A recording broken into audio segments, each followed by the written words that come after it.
नमस्कार,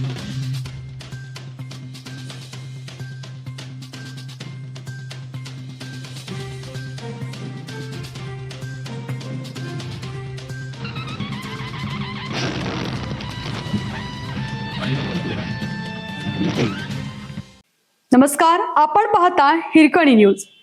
हिरकणी न्यूज प्रत्येक क्षण ताज्या घडामोडी आणि महत्त्वाच्या प्रत्येक बातमीसाठी नेहमीच. सांगली स्वातंत्र्य दिनी श्री शिवप्रतिष्ठान हिंदुस्थानकडून उत्साहात हिंदवी स्वातंत्र्य दिन पदयात्रा.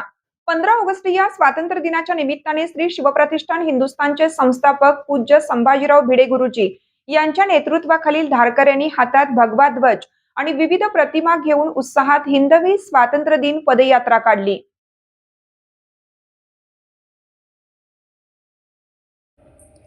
या यात्रेत शेकडो धारकरी सहभागी झाले होते. त्यांच्या हातात भगवा ध्वज, भारत माता, छत्रपती शिवाजी महाराज, छत्रपती संभाजी महाराज आणि बाळासाहेब केशव ठाकरे यांच्या प्रतिमा होत्या.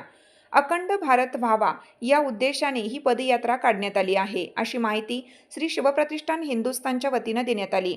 सांगली शहराच्या मुख्य मार्गावरून ही पदयात्रा काढण्यात आली.